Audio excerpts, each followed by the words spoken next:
तो दोस्तों स्वागत है आप सभी का XYZ मैथ के नए वीडियो में। तो आज के वीडियो में हम बात करेंगे आयु से संबंधित प्रश्नों को कैसे हल करते हैं। ठीक है, तो कल भी हमने एक आयु का वाला ही सवाल लिया था। ठीक है, तो एज में बहुत दिक्कत आती है, बच्चों को काफ़ी कंफ्यूज हो जाते हैं। ठीक है, तो मैं आपको एक तरीका बताता हूँ जो मैं पुरानी वीडियो से भी बताते आ रहा हूँ कि मैं क्वेश्चन को बिल्कुल ब्रेक करके कराता हूँ। ठीक है, ताकि आपकी कोई भी चीज़ें समझ में ना आए, ऐसा हो ही नहीं सकता। ठीक है, जब सारी चीज़ें समझोगे तो आराम से प्रश्नों को कर पाओगे। ठीक है, और एक ट्रिक होता है जिससे आपको क्वेश्चन को समझने की ज़रूरत ही नहीं, बस करते जाओ, अपने आप सॉल्व होगा। ठीक है, तो चलिए स्टार्ट करते हैं और क्वेश्चन को सॉल्व करते हैं। सबसे पहले क्वेश्चन का नियम होता है कि सबसे पहले पूरा क्वेश्चन पढ़ जाए। ठीक है, बिना सोचे समझे हल होगा कि नहीं होगा, पहले पढ़ो क्वेश्चन को। ठीक है, तो क्वेश्चन इस प्रकार से है कि पिता की आयु उसके पुत्र की आयु की 4 गुनी है। ठीक है, 6 वर्ष बाद पिता की आयु पुत्र की आयु के 2.5 गुने से 6 वर्ष कम हो। ठीक है, तो दोनों की आयु ज्ञात कीजिए। ठीक है, आयु आप समझ पा रहे होंगे। ठीक है, कम यहाँ पे कम नहीं होगा, यहाँ पे अधिक वाला प्रश्न है, कम वाला मैं आगे कराऊंगा आपको। ठीक है, ये अधिक कर लीजिएगा। ठीक है, तो ये आपका कह रहा है कि 6 वर्ष अधिक ठीक हो तो दोनों की आयु ज्ञात कीजिए।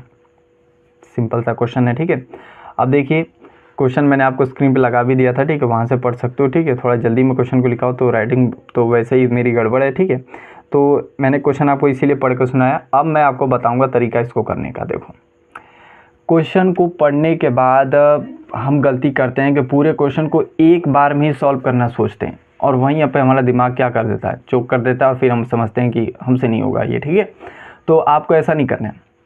आपको करना है ये कि क्वेश्चन को ब्रेक कर करके सॉल्व करना है। जैसे कि पहला लाइन सॉल्व करो, फिर दूसरा लाइन सॉल्व करो, तीसरा करो, चौथा करो, अपने आप सॉल्व होता जाएगा। ठीक है, तो चलिए देखते हैं। पहला क्वेश्चन लाइन कह रहा है कि पिता की आयु उसके पुत्र की आयु की 4 गुनी है। सिंपल सी बात बोल रहा है कि एक पिता है और एक उसका पुत्र है। ठीक है, और पुत्र की आयु से उसका पिता का उम्र कितना है, 4 गुना है। ठीक है, तो एक काम कर लेते हैं कि वर्तमान में बेटे की आयु x मान लेते हैं, तो उसका 4 गुना कर देंगे तो क्या हो जाएगा, पिता की आयु निकल के आ जाएगी। ठीक है, तो चलिए लिख देते हैं यहाँ पे, माना सन इज इक्वल टू, ठीक है, x, बेटे का उम्र हमने x मान लिया, तो फादर की उम्र क्या हो जाएगा, ऑटोमेटिक निकाल सकते हो। फादर की उम्र क्या हो जाएगी, क्वेश्चन के अकॉर्डिंग बिल्कुल 4 गुना बोल रहा है, तो ये हो जाएगा 4x। ठीक है, समझ में आया। ठीक है, यहाँ पे आपने पहला लाइन सॉल्व कर दिया। ठीक है, अब इसके बारे में आपको सोचना ही नहीं, अब इसको हटा दो। कितना लाइन बच गया, लगभग 2.5 लाइन बचे हैं। ठीक है, इसको भी सॉल्व कर लेते हैं। ठीक है, बिल्कुल ब्रेक कर करके आगे क्या करें, 6 वर्ष बाद पिता की आयु, ठीक है, पुत्र की आयु के 2.5 गुने से 6 वर्ष अधिक है। ठीक है, तो यहाँ पे ब्रेक करते हैं, इसको 6 वर्ष बाद की बात करते हैं। तो 6 वर्ष बाद का मतलब क्या है, 6 वर्ष का मतलब ये है, बाद की मतलब प्लस करना होगा, ये x है। ठीक है, आज का उम्र इसका x है, तो 6 वर्ष बाद क्या होगा, x + 6। ठीक है, और ये इसका उम्र है, तो 6 वर्ष बाद क्या होगा, 4x + 6। तो लिख देंगे 6 वर्ष बाद।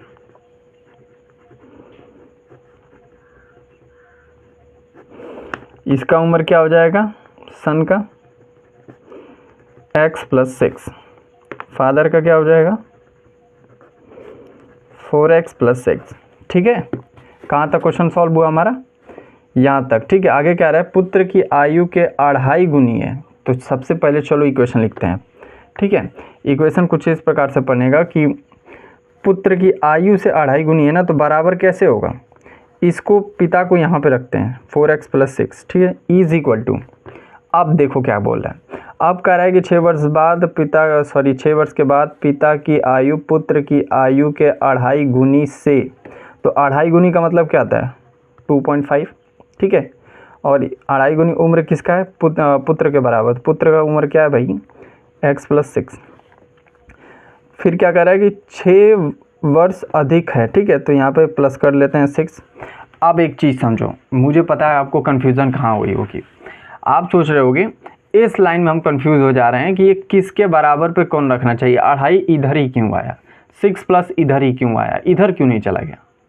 ठीक है, एक चीज़ यही गलती होती है, आपको मैं यहाँ पे याद कराने का तरीका बता देता हूँ कि इक्वल टू का मतलब क्या होता है, बराबर, ठीक है। तो अगर आप 2.5 और 6 इधर रख दोगे तो ये इसके बराबर हो पाएगा, बिल्कुल नहीं हो पाएगा, ठीक है। तो ये चीज़ क्या बोल रहा है, क्वेश्चन में आपसे बोल रहा है कि 2.5 गुनी +6 के बराबर है, ठीक है। तो उस कंडीशन में क्या करोगे, 2.5 गुनी +6 इसको पुत्र में डालोगे तभी तो ये दोनों आपस में बराबर होंगे। अगर ये 2.5 और 6 इधर डाल दूँ तो ये तो ढेर अधिक हो जाएगा, ठीक है।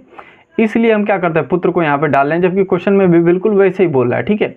अगर क्वेश्चन का ना समझ में आए तो यहाँ से समझ लेना कि इक्वल टू का मतलब क्या होता है, दोनों साइड बराबर होना चाहिए, ठीक है।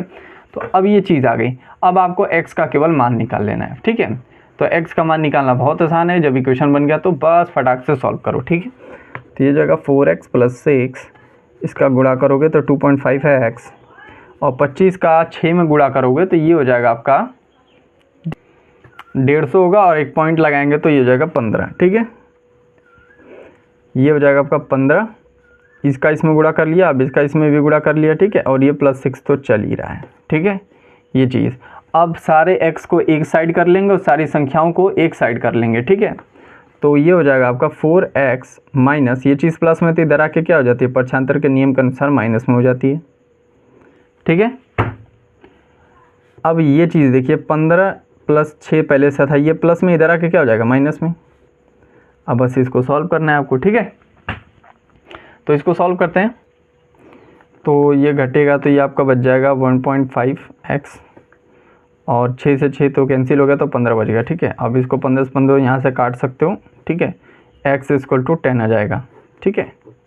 ये चीज़ आपका x का मान निकल के आ चुका है, और हमने x किसका मान बताया था आपको, पुत्र का, ठीक है। तो पुत्र का उम्र कितना है, 10 साल, तो 4 गुना कर दो, पिता का उम्र आ जाएगा 40 साल, ठीक है। तो सन = 10 और फादर = 14। आई होप आपको इस सवाल में समझ में आया होगा, ठीक है। तो आज के वीडियो में बस इतना ही रखते हैं, मिलते हैं अगले वीडियो में, तब तक के लिए पढ़ते रहिए।